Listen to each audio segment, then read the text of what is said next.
Hello, welcome to Awakenings TV. My name is Tamara Pitelen and I'm joined by Vanya Silverten. We are doing a series where we talk to the universe about subjects that are of interest to us. Vanya is an intuitive healer and channel, and she can receive information from the universe on just about any subject that we can think of. So today we are going to talk about our energetic selves, really, I guess is what it is.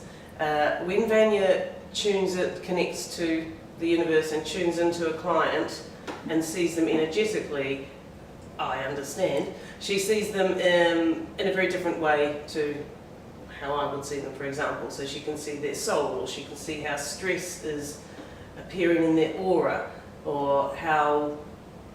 What other things can you see? Have the quality of the organ, like whether it's functioning well or not functioning well. If there's emotions stored somewhere in the body, sometimes they flash up as well, holding a congestion block. And also how amazing the body is too, because we tend to sometimes look at what's wrong as opposed to what's really good. So try and look at that as well. Right. I get most clients will come to you wanting the wrong stuff, though, won't they? Oh yeah, they come with a list. Yes. Yes, they do.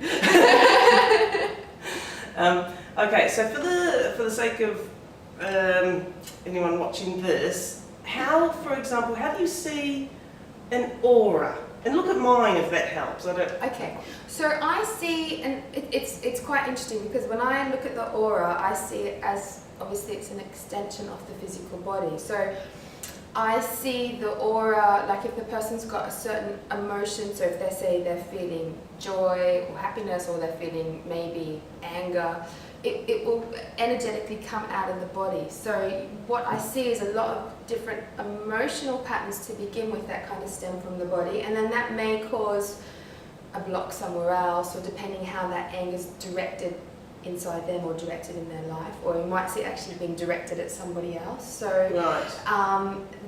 I see the physical, then I see the emotions or the thought patterns that the person has, and that stems from the body, and then that will then interact with reality. So it will interact with other people, or interact with their job, or interact with life that way. So you shift the body, or you shift the way that the consciousness is projecting out of the body, and then therefore you can shift the way the relationship is to reality for people. Okay, fantastic. So if somebody is just holding on to a lot of anger, say, yeah, and they're just carrying it around with them, and it's in every situation they come across in life, their anger is playing out in some way, yeah, or affecting that situation. Yeah. So how do you move that anger, or get rid of that anger for a start? So yeah, let's start with that. If I'm carrying this ball of anger around, okay, how would you get rid of it? Well, it depends what the anger is for. Some people use anger in different ways. Some people use anger to get power. Some people use anger because they don't know any other way to relate to people, because that's just the way they've been taught. You communicate through anger. So that's their way of actually being normal in the world. Some people have anger for other issues. So you've got to look at how the anger is being formed, where has it come from, and how is it serving the person, how is it benefiting them, because people hold on to things because it actually benefits them or serves them in some way. Right. So you have to look at all of that in order to kind of decode the anger, if you like, and then go through and correct it, or help the person operate from a new way. And sometimes you even have to look at the way that the adrenal glands are responding, or the heart's responding, because like I said, if anger is a normal response, then that means the physical body is also being activated and responded in a certain way. So I'd also probably have a look at that. So whatever is going on in the physical body generally has an emotional cause. Yeah. So it starts in the emotional first, and then moves into the physical. Yeah. And so it starts from a thought, and then that creates an emotion, and that goes from there. Yeah. And so this is why we care so much about stress being so deadly. Yeah. Because even though stress is basically a mental pattern, isn't it? Yeah. it then appears in the body. Yeah, because it stimulates the hormones in a certain way. It affects the nervous system, and the nervous system is a very big information receiver. So if you're carrying stress through the whole nervous system, then your nervous system is going to be picking up information about the environment, what you're doing in an incorrect way. Right. So yeah, it does. It has a very big impact.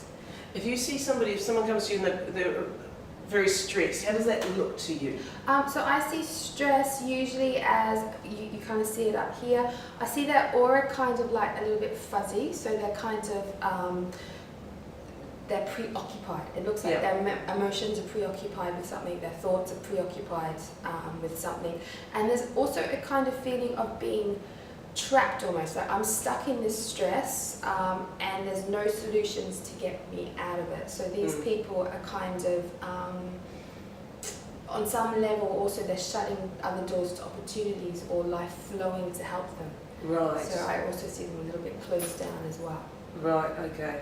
And can people, without coming to visit someone like yourself, how do people undo this themselves? Because if this is patterns that have been going on for years, decades possibly, and it's deep, and maybe they're holding stress deep in some. Do they do that? Is that what happens? They hold stress deep in organs or deep in parts of their body? Yeah. How do you get that out? I would say if you don't go down the healing route, exercise. Yeah. Is the most simplest and the most easiest way to kind of release stress, because stress is quite an active form of energy in the body, so it needs to be metabolized out. Right. So if you are under stress, I would go and exercise. And some of the better exercises to do is something like swimming, like doing laps in the pool, because what happens is you're exercising, but your brain's not having to think about too much stuff and will just detoxify the excess thoughts, and then what happens is then you start to have clarity. Yeah. Okay, this is what I need to do, or I need to do this next, because swimming is very meditative as well, so it gives that kind of what's the right word, more kind of calmer environment to be in. Yeah. So I would say go do laps in the pool. Okay. And they do say, because I do a bit of yoga, and they say that a lot of the poses you do in yoga, like unlock the body, unlock the organs. Yeah. And they're stretching bits out and they're twisting other bits, and the idea is that those organs are kind of getting, or muscles are releasing. Yeah.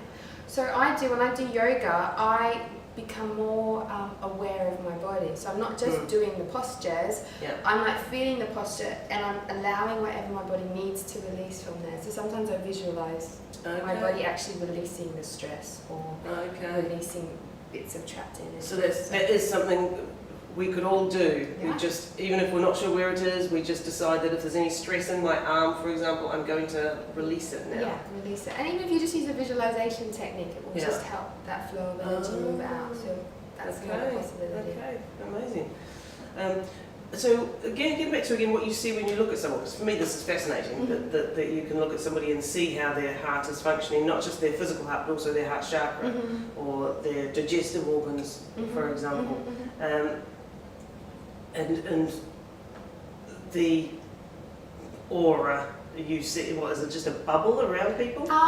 People have got different things going on. So it really depends what the person wants to work on as to what I tune into, if that makes sense. So it's all there, but you don't see it all at once. You decide to look at the aura, or you decide to look at the thing, or the body. I usually, the person will kind of give me their big list of whatever they want to work on, and then I connect with them, and then usually what happens is I'm actually, don't worry about what they've told me. I do, of course, but I let the body reveal to me what it wants to work on. Okay. And usually it does incorporate what the list is, but it allows me to go through bigger blocks that might be there, which is causing all these other things that the person feels is going wrong. So I let the body go through its layers. So I'll be like, okay, so where do you want me to begin? And it'll show me like there's a big stress pattern running through the heart and through the muscles and through the left ovary, which is from, and I might see their mother standing behind them when how their mother was to them as a child, creating more unnecessary stress when they were going through puberty at the time. Maybe that's why it's linked to the ovary.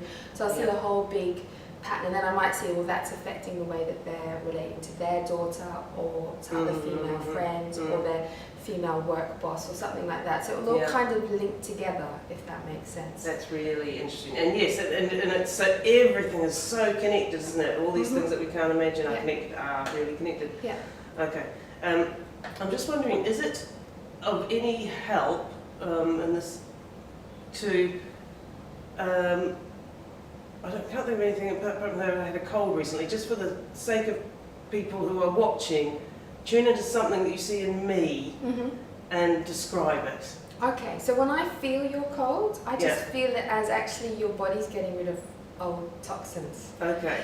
So I see your body moving through, and it looks like it's been moving through a big phase of health. So getting healthier, getting eating better, juicing, yoga, whatever it is that you've been doing. So I see the body moving through a big phase of health, and then what's happened is because the underneath cells are getting healthier, what it looks like is like there's toxins or mucus that's coming up to the surface that the body's actually rejecting. So when I look at your cold, I actually see it as part of your body getting rid of and detoxifying an old layer of self that never had the opportunity to release before. Oh, okay. So your cold's a blessing. So if you're needing to blow your nose a lot, just blow it and let it all come out. Yeah. Old self. Yeah. It is. It's so it's good. It's your body's just getting rid of an old layer of stuff inside. So that's how I see it. It's actually a blessing in disguise. Your cold. Yes. And some illnesses are actually blessings in disguise. Yeah. Because they make us reevaluate our life again. They make us look at what's not going right, or readjusting, ourselves to get back on track. So I often see illness comes into people's lives to kind of make them self-reflect. Right. Because the body talks to us. You know, if you've got issues in your eyes, then maybe you're not seeing things correctly. If you've got like itchy skin, it might be showing you that there's something in your life that's irritating you. So they really, the body's actually trying to give you messages all the time to say, hey, you need to look at this and you need to address this. Right. So we should be really more engaged with our body more often. And rather than trying to just take a pill and quell whatever it is. Yeah, exactly. Have a look at it. Yeah. I think we need to learn to be more aware of our bodies. We need to learn how to read our body. We need to learn how to communicate with our bodies. And we just haven't been taught it.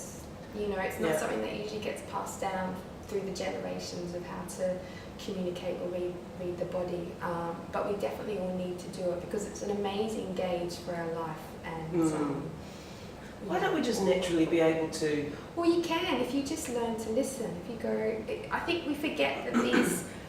I mean, I'm always talking to my body like it's my friend, like, hey, what's going on? Or hey, little heart, tell me what's happening here, or if there's an issue, and I just let it talk back to me. So I think we just need to learn to listen as well, or feel or hear, just become more sensitive to ourselves. Okay, I think that's great advice, and it's probably a great place to just end this one for the moment. Yeah. So thank you very much. You're welcome. Really interesting as ever. Yeah. We'll do more later. Thank you for watching today. Bye. See you.